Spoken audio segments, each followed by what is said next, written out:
freaking awesome. Anyways, everybody, I am really, really excited to welcome our next guest of the day. They are an incredibly exciting and dynamic indie pop electronic group. They're set to play Bottle Rock, Summerfest, and Riot Fest this year coming up, and their new EP, Every Window is a Mirror, is out everywhere right now. Please, everybody, welcome to the stream, Joey, Daniel, and Paul, Joywave. Hey, what's up, guys? Hi. How y'all doing? Real good. How are you? I'm doing real good. I see you got the Metallica shirt on. We were just talking about Metallica earlier on the stream. Now that's amazing because I actually hate Metallica with a passion. But at one point in time, my aunt gave me a gift card to JCPenney for Christmas. And this shirt was $11 on clearance. And I thought it would really irritate Lars knowing that I had purchased a Metallica t-shirt from JCPenney for $11 with a gift card from my aunt. And I wear it proudly just so I can tell people that story. That's an incredible story, honestly. And I love that you directed all of your rage into a purchase at JCPenney for Metallica. Yeah, I'm a very rage purchase focused person at the mall. I love a rage purchase. And well, how you guys been doing lately? It's great to see all of you together in one room. Yeah, this is a newer thing. Right? We're still feeling that out. Yeah, that doesn't feel good. No. But I mean, it looks great to me from over here, and I wanted to kind of dive in and talk to you guys about the new EP that just came out June 25th, I believe. So like about almost a month ago now. And I feel like just as a band, like as a group of guys that have just done so much musically in your history as a band, what were you really wanting to convey with this specific EP, and what were the themes that you were working with on it? Sure. So the new EP is called Every Window is a Mirror. The last record we did was called Possession. It came out March 13th, 2020, and I'm not sure if you remember, but that was a bad day. Terrible time to release a record. Heard about that month. Weird. Crazy. Yeah. So we had worked really hard on that record for like a year and a half. We kind of just took the time to like say, okay, we've done 3 records, and we kind of looked at the most recent one, Possession, as kind of like a perfection of the first 2 and like really nailing the Joywave sound. And with this new stuff, like the next full-length record that's coming early next year is called Cleanse. Mm-hmm. And that's kind of the idea of it, is just saying like, all right, we've done all these things. We've kind of like perfected what we were trying to do with the first few records, and it's doing something different. Yeah.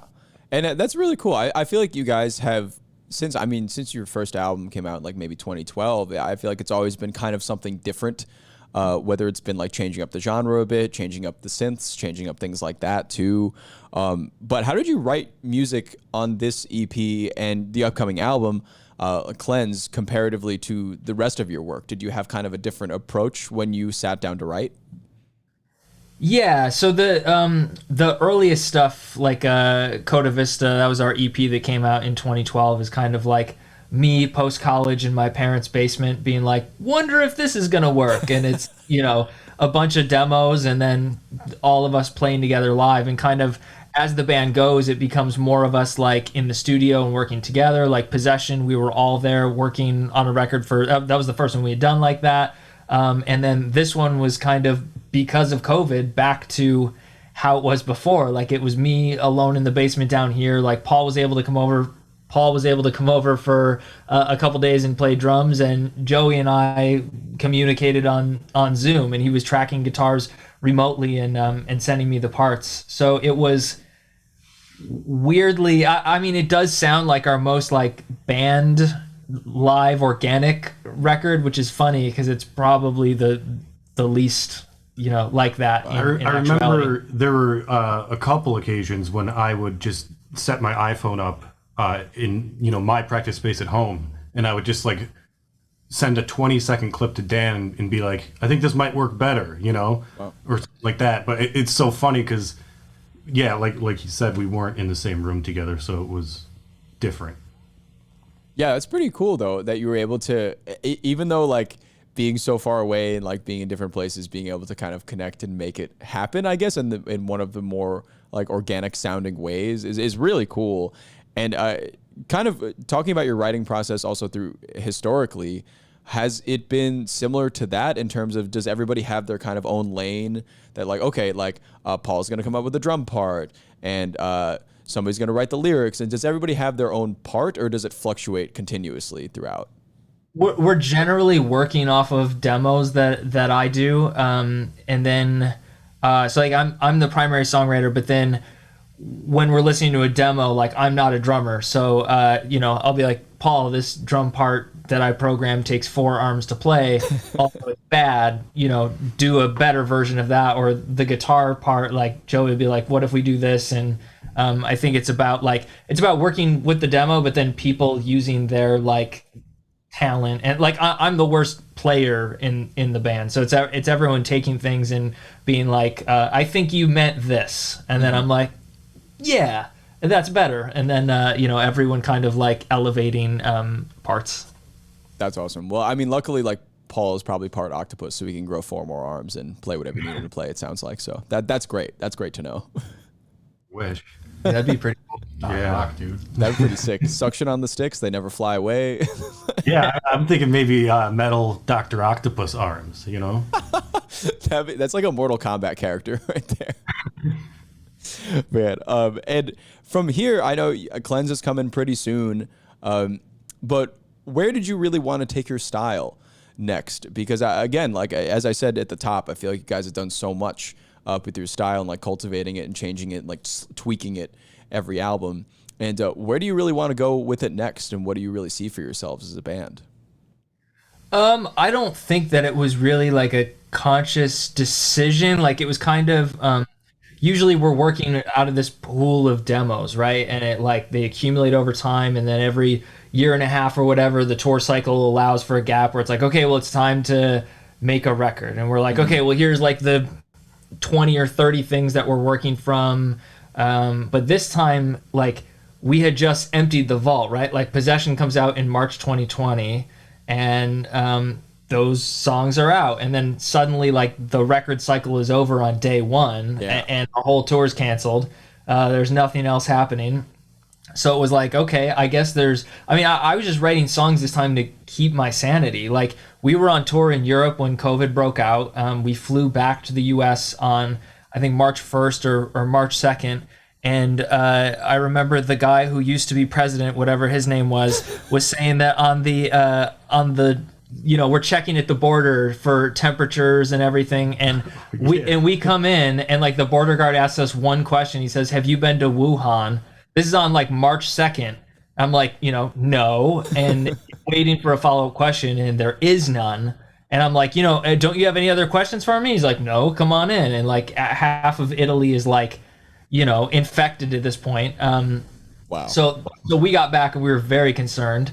And I think I sat and watched CNN for like 3 weeks, just watching the case counts rise and stuff. Yeah. And I was like, I'm gonna lose my mind if I don't do something else. And so it was kind of writing to, fill the time and not obsess about things that were happening. Yeah. And how was that? I don't know. How did you feel at that time, apart from like COVID situation, but how did you feel at that time when you had planned to go on tour and planned to do this whole thing for Possession, of course. And how did it feel to get that time completely repurposed to like writing, and it kind of just forced you to like sit down and use that time that you thought that you were going to be doing something and just do something completely different? I have to be honest, I did not hate it. Like my favorite part of being a band is writing and recording, and we make the records ourselves. So for a minute I felt defeated. Like, how can you not take it personally for like 5 hours of like, of course COVID-19 would arrive on Friday the 13th, the day of my release, and but you get over that pretty quickly, and you realize that like, wow, a lot of people have way worse stuff happening than the Joywave record has run into a once in 100-year pandemic. Yeah, I gotta say, at first, I loved it. The first couple of months, I mean, maybe it's just me, but I thought we all deserved a break, and it was a lot of fun to be home. But then very quickly, I missed it immensely. Yeah, and something else that struck me definitely. I mean, we were talking during the sound check, and Daniel, I believe you said that you guys, when writing music, you don't really listen to other music or anything. You just kind of think about what you're working on, which I just find like super fascinating. I kind of want to dive into that a bit about how you do that and what really like that side of the coin is like, because I feel like a lot of musicians either are like, okay, I know exactly what I'm working toward because I've listened to it in other artists. But you, on the other hand, it sounds like you have more of an approach of, okay, I know exactly what I want because I've envisioned it and I'm gonna go do it. Yeah, I think for us, certainly for me, when I'm writing, I'm trying to like pull something out of myself. Like, so blasting yourself with things that other people created, like, just kind of clouds the path, I think. Whereas, like, I'm not usually like, oh, I want to make something that sounds like this other artist or like this other band. I'm trying to say, like, on our song After Coffee, like, I'm just thinking about like this moment of slowing down and having a routine for the first time in a long time, and like how exciting that is. And I'm trying to convey that feeling. Like all of us were in symphonic band growing up, and I have to say that almost none of that applies or is apparent in our music. Joey played saxophone. Joey played saxophone. Sorry, we're reversed on Zoom. Paul played percussion. I played flute and then bassoon. But the thing that I took away from that was that like it doesn't always have to be the words doing the storytelling. Like I always loved that in like Peter and the Wolf, the bassoon is the grandpa, right? And you're just supposed to like, maybe someone clues you into that, maybe they don't, but like that's doing part of the storytelling. And in our music, Every time he walks, right? Like bodum, bodum. yeah. So the production is doing part of the storytelling. The sonic palette is doing part of the storytelling. Certainly, the lyrics are doing part of the storytelling, but they're all working together to convey one feeling. Wow. And from doing symphonic band too, I find that pretty interesting, especially from like, I don't know, from Joey going from like a saxophone to a guitar. Like, talk to me about that transition. And were you always kind of all of you all like multi-instrumentalists, or did you kind of eventually silo yourself and be like, all right, no, I'm going to do guitar, I'm going to do drums? I mean, I always wanted to play guitar, so there was like a little bit of there was a little bit of a bridge. But, I mean, I was able to read saxophone music obviously in school, but I just kind of taught myself guitar. I still can't read guitar music. I just do everything by ear. So yeah, you got good ears, Joey. And considering that you guys don't work off of other music or like consider other music in the music you make, are there other like forms of art that you really gravitate towards or that inspire you, whether it's kind of books or shows or any mediums of film or art or anything like that? I can think of there's one song on the new record where I was watching this TV show called Deutschland 83 during the pandemic, where like I saw this one scene and I was just like, man, I would love to like make what I think should be playing in this club like in the moment. So there are occasionally things like that, but not generally. Like I always think of like if I was the thing is like I'm terrible at most things. I'm like okay at music. I love creating things. I have a creative brain, so like that is the medium that I use. But like if I was good at painting, like I might not be a musician, right? I might be like, well, I want to capture this moment of home and routine, and like here's the painting about it, or like I'm a chef and here's the like gourmet cheeseburger about it, or whatever. It's just like matching creativity to like the skills that you have, I guess. Yeah. And do you guys remember playing your first songs together at any point, either whether that was kind of working them out together or rehearsing them for a live performance, or do you just remember all being together playing some of your first songs? Yeah, I do, but not Joywave. Yeah. We've been in bands together for so long at this point. I mean, I remember talent show. That was the first time we all played together was the talent show. It was a high school talent show, and we did a cover of That Thing You Do, and I think we played like Beat It, right? And some of our friends did a fake knife fight on stage. First place. First place. Hey, nice. Yeah. Wow. Thank you. Thank you so much. Oh shit, that's you guys from the first place at the Rochester Talent Show? Oh Yeah. Oh my god. Yeah, sorry, we should have led with that. Jeez. Yeah. Oh man. We started a band after because the talent show went so well. I figured. Okay, that makes sense. That tracks. Yeah. And kind of going from there too. Because I know you guys did play in a lot of different bands before forming Joywave, but what was your mission in mind when you did form Joywave, and kind of what did you have in mind for the band when you first were like, let's do this and let's just double down on this?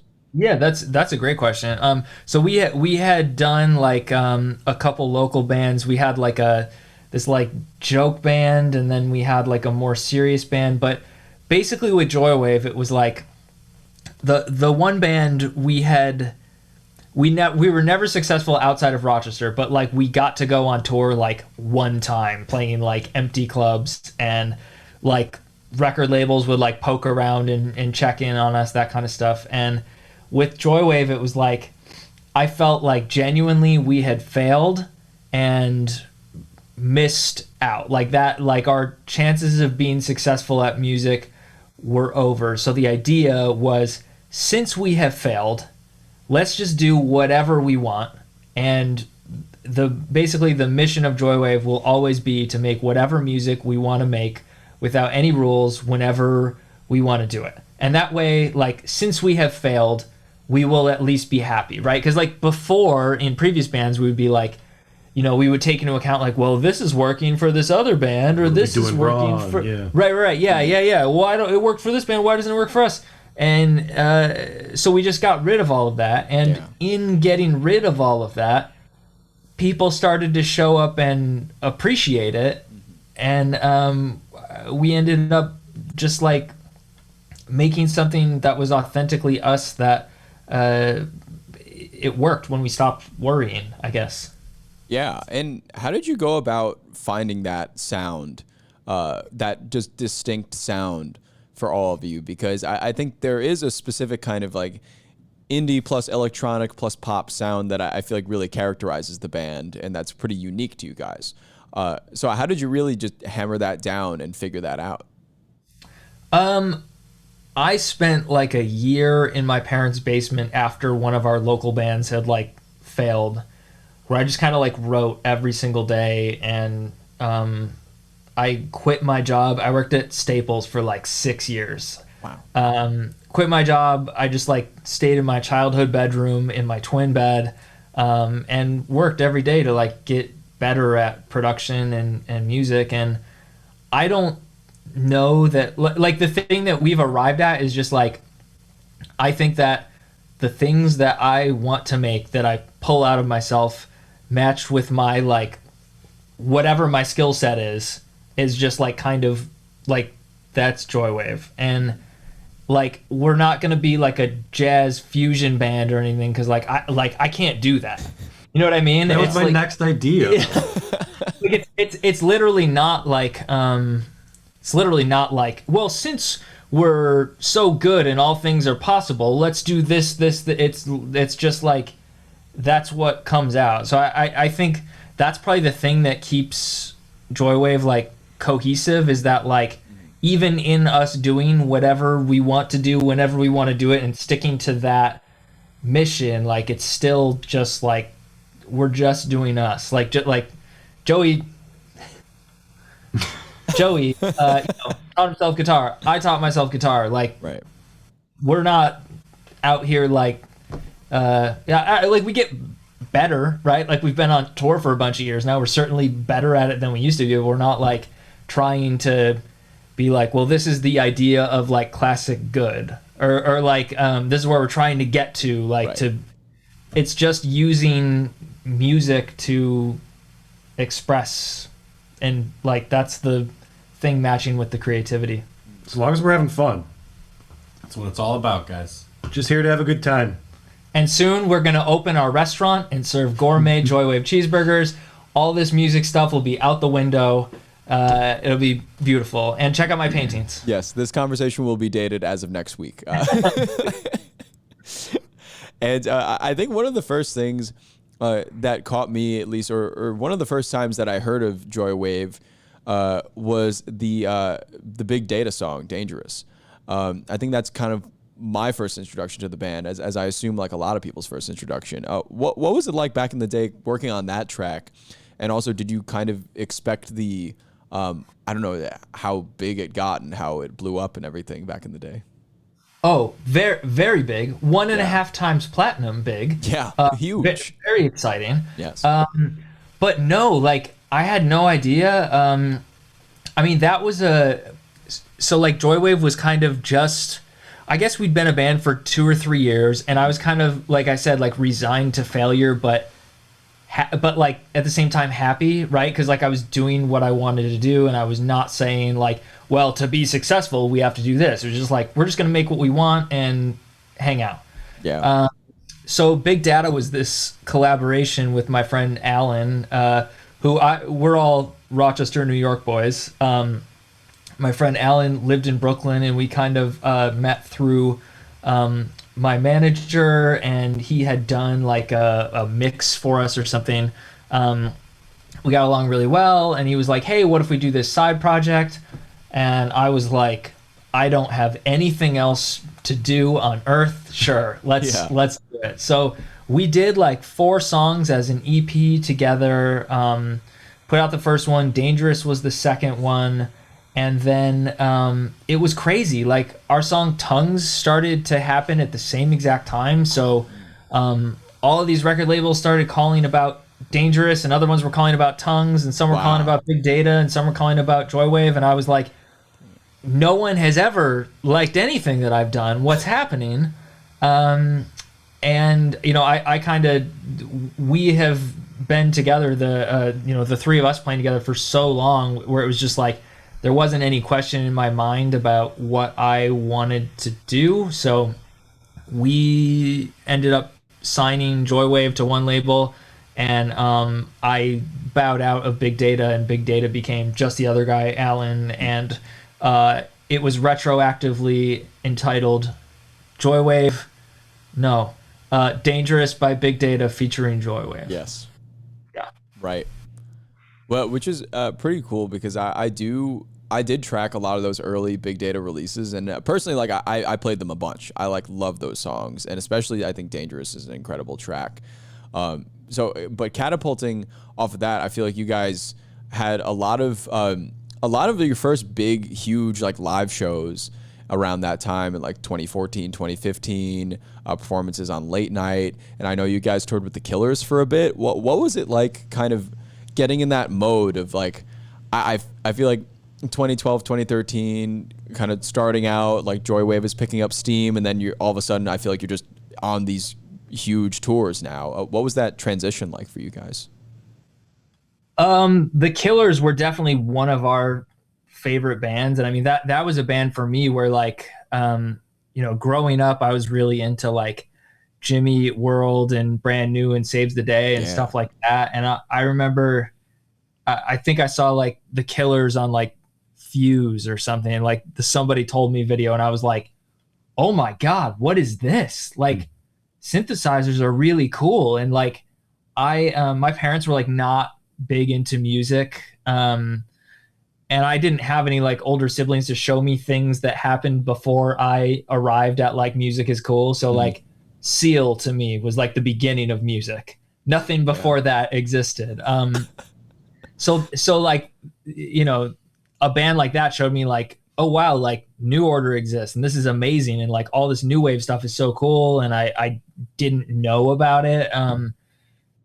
So going out and getting to play with them was amazing, and those were pretty early shows. Dream come true. Yeah, I mean, we got a call like a week before where it was just like, I think they hadn't bothered booking an opening act because it didn't matter, and they were like arena shows. And our one of the people who was like co-managing us at the time knew them from one of their early tours and was close enough to say like, did you guys mean to book an opener and you just didn't do it? And they were like, yeah, yep, that's what's happening. And he was like, okay, well, I've got an opener for you. And they were like, okay, that sounds good. And that was literally it. So we took a break from recording How Do You Feel Now to go do that. And a couple of the guys were still working jobs and lost their jobs because we weren't able to, give employers enough notification time. And it was like, but this is the Killers. And they were like, sure. And I know that's what's playing in the store right now, but you need to be here working the cash register on Monday.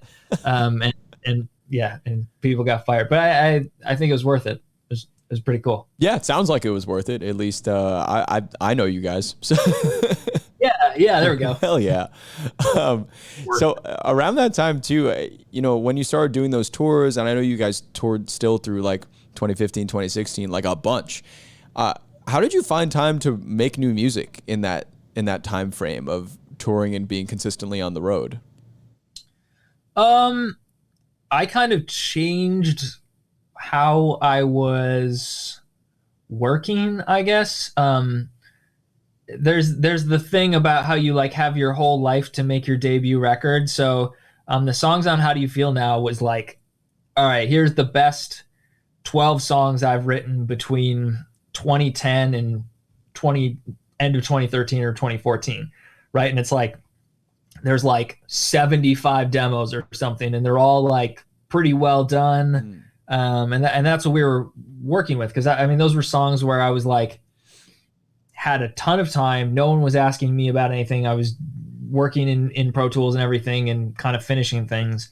And then when we were gone, all of a sudden, I changed how I was writing, where I was basically sketching things on an iPad in GarageBand.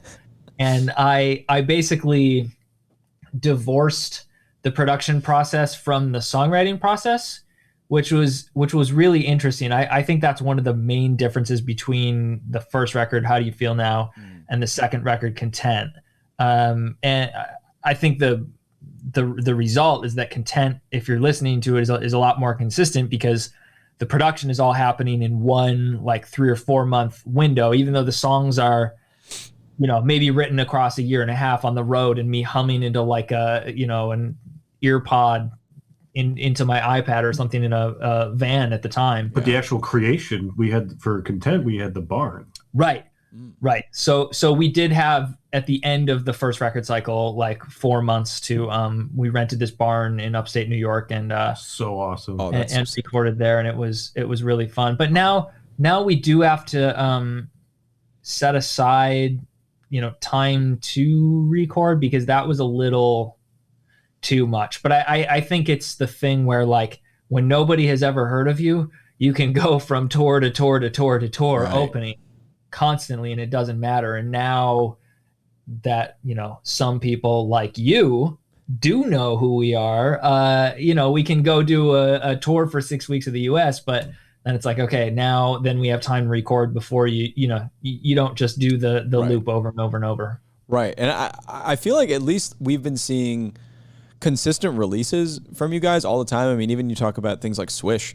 I feel like things have been coming out. I feel like you guys have pockets of like, oh, we're going to release something in 2015, release something in 2016 and 2017, and then we're going to stop for like a year or two. And then how is that possible generally? I just, because I feel like you guys release so much music in such a short period of time. And I was always just so impressed. And as a fan, I was just like, this is great for me, but Is it too much? No, it's a fantastic amount. I'm just like baffled at like, how are these guys able to do this? I told you, we all lost our jobs from the Killers. Yeah, we don't have to go to work anymore. The Killers took your jobs. The Killers took our jobs. Yeah. That's right. And Paul's 8 arms. That's how it's gotten done, I guess. Yeah, it's not. I'm a pretty consistent songwriter. I mean, I've kind of taken a break since finishing Cleanse, just because that was so much in a row, where it was like we did Possession and slogged away at it for a really long time, and then it was like it came out, and then I did do a side project with my friend Jason, who's in a band called Sir Sly called Best Friends, where we did like a 4-song EP together last year while people were quarantining. And I also did that because I didn't want to make like a quarantine Joywave record. I was just like, if we can do this right now and put it out right now, that's cool. But like everyone's record that comes out for the next 2 years is gonna like rhyme like coronavirus with whatever rhymes with coronavirus. And I was like, let's just not do that. Yeah. So going immediately into the writing process for the next record after Possession was awesome, because it was like it was like so fresh, right? It wasn't like, what batch of demos are we pulling from? It was like I had about 10 to 12 songs, and then we recorded those 10 songs, and then that's the record. Wow. Yeah, it's just crazy to me. I feel like the amount of like releases in such short amount of time, for at least like myself, and I feel like your fans, people in the chat right now are saying like love Swish. So like things like that are just like coming up constantly. I feel like there's just so much, no pun intended, content that it's really, really exciting. Why can't I see the chat? What are people saying? What are they saying about it? They're saying only good things. Somebody's saying, who's that guy in the middle? Don't. They're saying hi, Dan. So yeah, and as for Possession into this new album, what was the work cadence like for that? That you have this new album coming up pretty soon, and you had kind of all of this last year, as we talked about, to kind of sit down and write some more stuff. How did Cleanse come together? I did kind of question, like, as I started working on the lyrics, it was hard not to like feel your mortality. Yeah. You know what I mean? In like the news cycle and everything. And I kind of thought about like, what if, not to like think really morbidly, but the question I ask myself on every song is, what if this was the last chance I had to communicate with the listener and the fans of the band? Like, what is and not that it's like the last anything, just that's where my head was at. So I kind of was like on every song asking myself, what do I want them to know about me or life or what I think about the world or anything? And that was, and all of our records are kind of at least loosely conceptual, and maybe that is, somehow a concept, but I was trying to free myself from that, to not just say like, this record is making one point from front to back, or like it's one thing. It is, and it is like a pretty consistent record, but it's kind of like, here's what Dan thinks. And it was kind of nice to free myself from that. And like Possession is this big thing where it's connected with samples from the Golden Record, which NASA sent out into space on the front of Voyager. It's about like zooming out and seeing the big picture, and in these crazy times in which we live. And it's like things got crazier since that record came out, which I didn't even think possible. Like I thought that, like, as I'm writing those lyrics in like 2018 and 2019, I'm like, things are really crazy right now. Like things are really crazy. And it's like, I was right times infinity, and I didn't want to like make that record, right? Like that's just like, go back and listen to the last one, because everything I like, just like play it louder. Just put out a remixed version with the volume just up a little bit on every track. The vocals are just like really pushing up against the front of the mix. It's a new album we've submitted for Grammys. Also, chat wanted to make it known that they are also saying hello to Paul, and they're also saying hello to Joey as well. Lots of hellos from the chat to you all. That they're very excited to have you here, as am I. I think we can actually move into our next segment over here. Designed this for you guys, made a couple prompts. This one's called A Dream Mixtape. Oh, wow, we got a theme song too. Look at that. Wow. So what this is going to be, basically I'm going to have a bunch of prompts for you guys. And each of them are going to be sort of like a song that you would blank to, like dance to, or a song that would be good for this certain situation. Each one's going to be a completely unique situation. And I would love answers from all three of you because on each of these prompts, we're going to take your answers and put them into a nice jumbled Spotify playlist and put it out to everybody in the chat so they can listen to it. Does that sound good? Great. All right. So let's boogie on here. We're going to do the first track. That's the I don't know why I said boogie. That's the first time I've said that ever. We're going to get along here. There we go. Okay. First one. A song that you think everybody should know. This could be a song that maybe not a lot of people know out there, and you think that everybody would be better off in their lives knowing about this song. That's a great pick. And I was playing the video game Fortnite a couple of years ago, and I watched the trailer for it, and I heard this amazing song called Destruction by Joywave. And I think that everyone should know that song. Sweet. Very cool. Very cool. We will add that to the playlist. Paul, Joey? A song I think everyone should know. Maybe something from Swish. Something off a Swish would be nice. Maybe like Y or B. Personally, yeah. I think everybody should know the song Pickle by Chumbawamba. I think everybody should know the song Pickle by Chumbawamba. We can't play the songs right now because of like Twitch licensing. But it'll be in the playlist. But it'll be in the playlist. It'll be on the playlist. Yeah, we can't play them because of like copyright problems. But like, I would hope that everybody after this just goes to stream the heck out of Joywave and also Pickle by Chumbawamba. So I think. Do you want to tell the story about your CD player? Oh well, Pickle wasn't even on that album. Sure, but years and years ago, when I was a teenager, I had a 4-door Saturn, and had one of those fancy CD players where you had to use a remote control to get it to open. I think it was called the Chameleon. Whoa. It did like a little, opening movement, and then you could insert the CD. Oh, that's okay. So everything broke, and the volume was stuck at max, which was like above 30, I think. Oh my God. And in the CD player was Tub Thumping by Chumbawamba. And so long story short, I know like verbatim the entire discography of the album Tub Thumping lyrically. Because it's the only thing that you could play in your car, which was at complete max volume.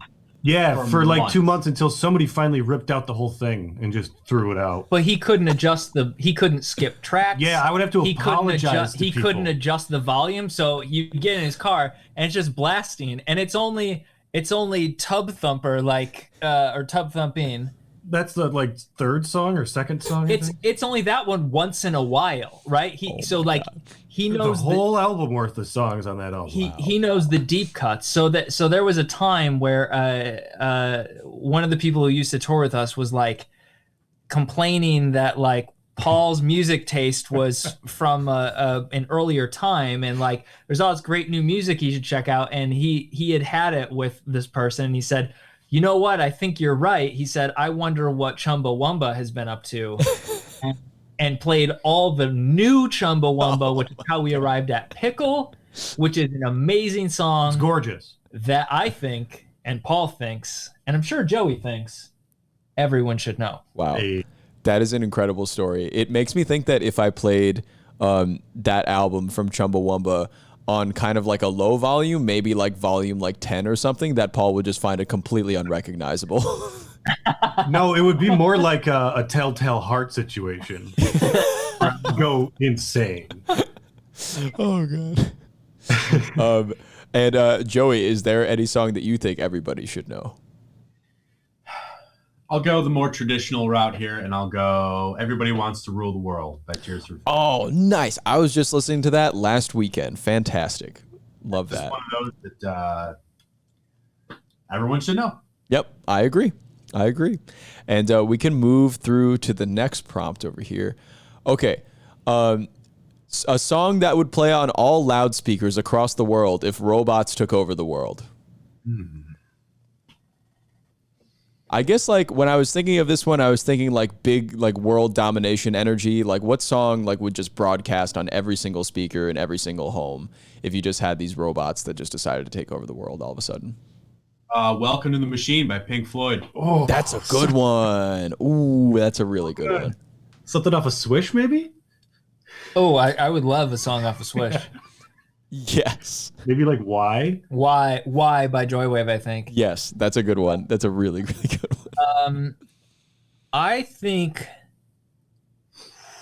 probably a Kraftwerk song, but I'm not sure which one. Pocket Calculator? Yeah. Ooh. Yeah. Is that the title of it? Yeah. Pocket Calculator. Yeah. That's a good pick. Oh, that's a good one. Yeah, Kraftwerk has a lot of good, like Computer Love is they got a lot of good shit. Cool. All right, next one. After we've discussed the demise of humanity to the robots, we move on to the next. A song that defines Joywave. I'm fishing for probably a Joywave song here, but if you think another song defines Joywave better, then I'm all ears. But a song that you think defines the band wholly, like if you could pick, maybe like to phrase this differently, if you could pick one song out of your discography to show somebody, be like, this is Joywave, what song do you pick? I mean, my gut is Destruction by Joywave, but I think I'm gonna not go that route because it's expected, and I'm gonna pick Incredible by Joywave from Swish. Very cool. A lot of Swish shout outs, and I'm loving it today. It has a great varied like track listing that I think just lends itself. Definitely. Paul, Joey? It's a tough one. You can agree if you want to. We don't need all of them. You can totally agree if you need to. Yeah, I guess I'd agree with that one. How do you pick just one? Yeah, it's hard to pick one. Okay, cool. A song that you hear every time you cry. And I want to rephrase this as it's kind of like every time you cry in your entire lifetime from now until you die. No matter if it's a happy cry, if it's a sad cry, you just hear this song play in your head every time. So pick wisely, pick carefully. Sarah McLachlan? I don't know. Just imagine it going from Destruction to Sarah McLachlan. Yeah, what's the one from the dog commercials that always are so In the sad? eyes of the angel. Yeah, that one. No, You can't even do that. You can't even do that. This your Twitch channel. Careful. I know. We've been torn down. Yeah. We're on pirate servers right now because of that. Yeah, you have to like loosely describe the Sarah McLachlan song. Yeah.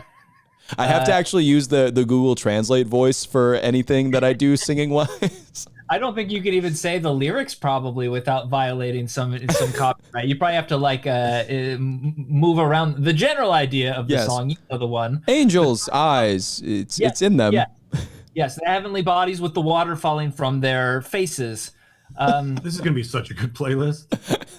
I would say not to go Kraftwerk again, but Hall of Mirrors. I feel like That's a good one. is That's a really good one. yeah, that's a good crying song. That's a good one. All right. Anybody else want to just take a stab at this one? Yeah, that's a good one for me too. Taking that. All right. Next one. Okay. First song you'd play after waking up from a 34-year-old coma. You're in a coma for 34 years approximately, give or take a few months, right? This is easy. What's the first song you want to hear? Oh, this is so easy. Back in Black by AC/DC. And then I would like ask to be put back in the coma. I would be like, nothing has changed. Put me back under. I'm just, like- back, baby. Yeah. I hate that song, and I'm like like whenever like was it like the Iron Man song? I just picture like Tony Stark in like 2002 sunglasses, like, and the song starts playing, and then like every movie trailer, yeah. So that, and then put me back under immediately. Incredible. I wonder if you fall into a coma and you happen to have a song stuck in your head, do you wake up with that song still stuck in your head? Because I've had Fastball's The Way stuck in my head for like a week. Oh, wow. That's a great song. Could be my answer. That's a really good song. And actually, while we're here, I would like to specifically ask whoever's compiling the playlist to not put AC/DC's Back in Black anywhere in a playlist. The coma from Joywave. inducer. Yeah, the coma inducer. The coma inducer. Yeah, if you hear that track, you're probably in a coma currently. Yeah. Yeah, we'll have that removed. But it was a good thought. If you get that, just have like the opposite, the negative silence of the inverse of that song playing. Yeah. We'll just have it play backwards. Yeah, that would Perfect. work. What you got, Joe? Okay, so, and the question is this you're in a coma and then the song plays and that's what wakes you up? So no, this is like, okay, you wake up from this 34-year-old coma, and then like the doctor comes over, and for some reason the first question they ask you is, what song do you want to hear? We're gonna play a song. So I haven't heard music in 34 years. And it's your pick. Got it. Yes. Delete. We are Delete. officially striking it from the record.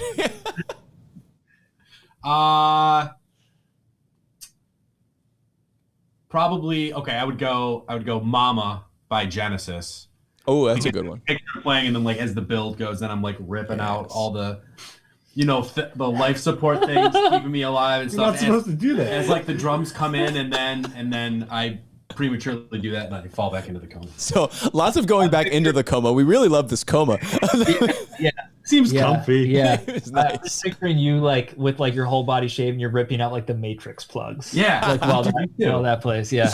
Yes, absolutely. We're having some people in the chat giving us some suggestions. We have Brett in the chat saying Back in Black, but the guitar is a harp and the lyrics are whispered. Yeah. Okay. Yeah. That's great. That probably has been That's done. great. Actually, okay. Hang on. In that Spotify playlist that is being assembled right now, I would like someone to find the worst cover of Back in Black that exists on Spotify, because I would like it to be like a local band on a Friday Yes. night at Chili's playing the song, and Yes. that String quartet. sure, String yeah, well, quartet. like nice, just Yeah. a cover, But like a bad string quartet. Like yeah. Year I found one. a swing version. Oh, string Oh. quartet. we got Ian, my tech director, says we got a swing version. Oh, no, yeah. that's Put that in. perfect. Put that in. Yeah, Great. Oh, amazing. Somebody else said the Stone Cold Steve Austin entrance theme, which I think is a great way to wake up from a coma. Yeah, that's good. You hear the glass break and oh, yeah. Oh, fantastic. Okay, next one over here. A song that reminds you of Rochester, reminds you of home. Huh. Okay, there's a song called Rockin' Rochester, and I don't know if it's on Spotify, but it's like this. It's like a surf song from the 50s or 60s, and this band was from Rochester, and I think moved to California for like 3 weeks, and then was like, "Screw this," and came back home. And it's like a surf, like the premise of, I can only, of course, describe it in loose terms here. The premise is that like, went out to California, the surf babes were cool, but like Rockin' Rochester is where it's at, and Lake Ontario, and it's a perfect Rochester song to me. I don't know if it's on Spotify though. It's on YouTube. Very nice. If it is on Spotify, we will find it. If it's I don't not, believe it's on Spotify. it's not. Then we can just we can put like a little IOU placeholder in the playlist, just redirecting to that YouTube link probably. I looked it up and I got the first result was Party Rock by the Rochester Institute of Technology Band.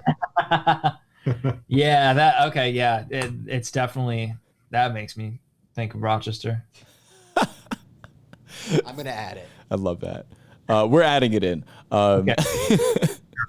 Okay, Paul, Joey. I don't know. This is a tough one. I'm leaning towards some sort of like local commercial jingle, but that won't be on Spotify. Oh, like 1877 Cars for Kids or something. Yeah.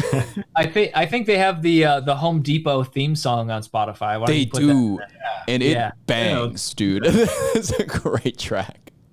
I never go to Home Depot unless I'm home. Good idea. That makes sense. So we'll put the Home Depot song in. This playlist is getting some wild plays today. All right, and Joey. I'm definitely gonna go with that because whenever we're home, we're usually at the Home Depot. So Always Home Depot. Addicted to lumber. That really sounds like the end of a Home Depot ad, like, because Home Depot, because whenever you're home, you're home.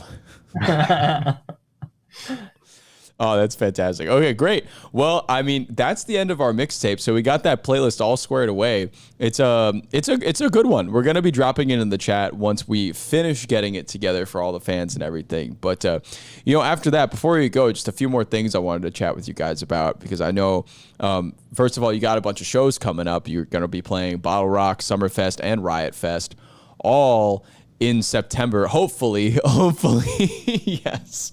I'll throw that in there. How are you guys feeling just generally about getting back doing shows? Excited, a little overwhelmed, kind of anxious, kind of nervous, but all like in a good way. It's just been a long time. I can't wait. Yeah. I think I'm ready now. I really honestly did enjoy the time home. Like, making another record was like that fast was awesome. I mean, I don't feel like making another one like immediately right now, but being able to do that like was really cool.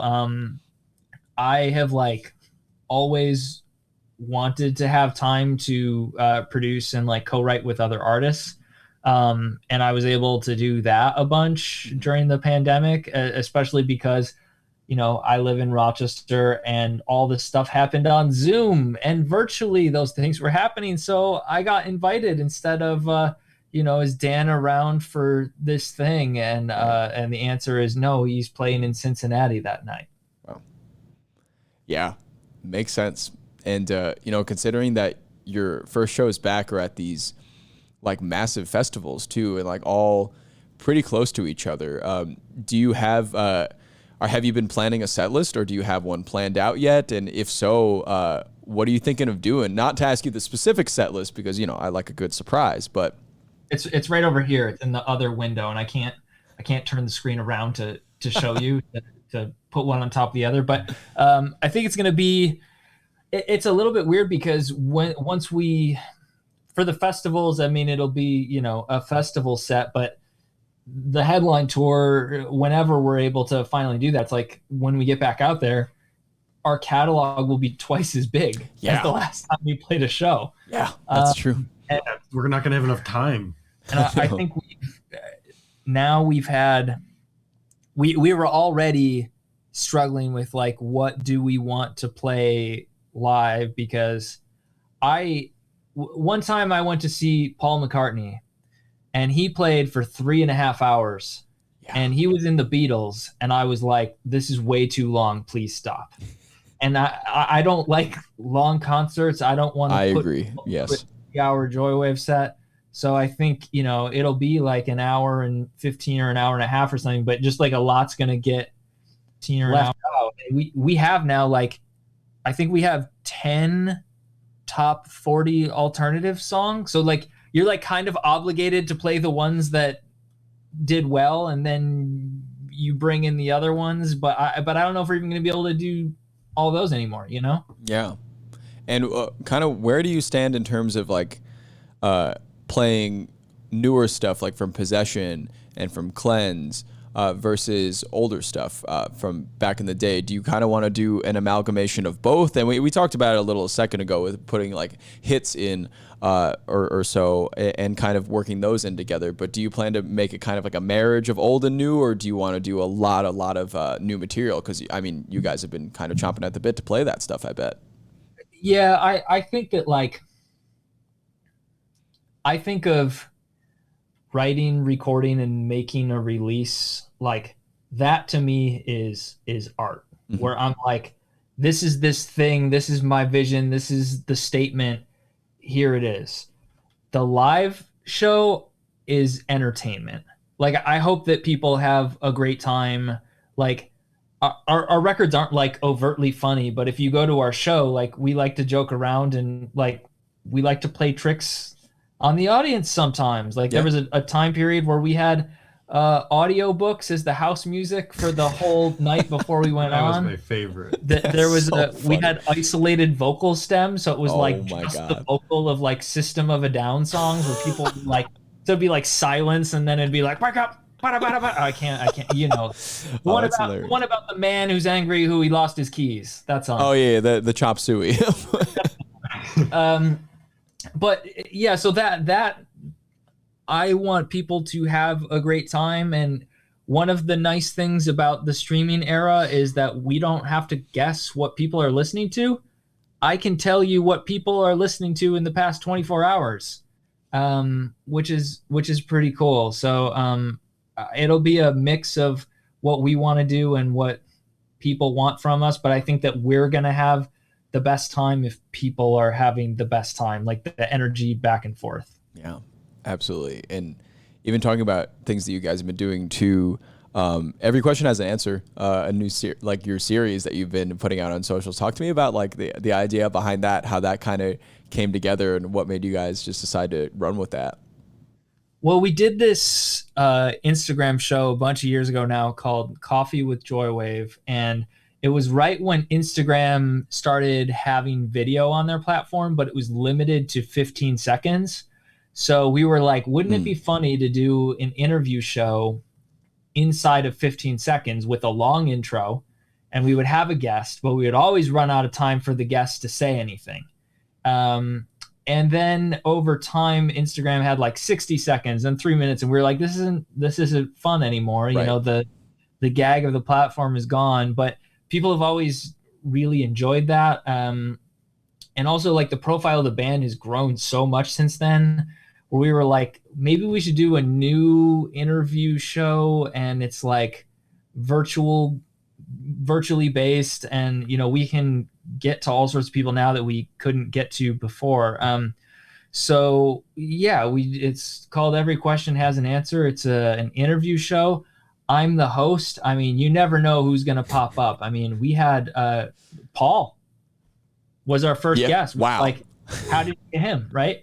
But who's his manager? How'd you get that done? Yeah. We've got a couple more episodes of that coming. That's like a fun thing for us to do while we're home and while we have time. That's awesome. And of course, wanted to mention to everybody that's watching in the chat as well that, of course, Joywave also has a Twitch channel, Joywave Music, which I've been loving. But, you know, I wanted to just say to you guys, thanks so much for coming out to the stream. I know you guys have your own Twitch channel, but thanks for coming over to our neck of the woods for a bit to chat music and to make a really, really interesting playlist for a word. Hey, thank you so much for having us. We do have a Twitch channel. It's Paul playing Grand Theft Auto, but he runs an empire and sells a lot of drugs. That's awesome. It's definitely worth following in along the game or outside of the game. It depends on market conditions. Gotcha. They probably do one of those soon. Twitch? A stream, yeah. Oh yeah. One of those things.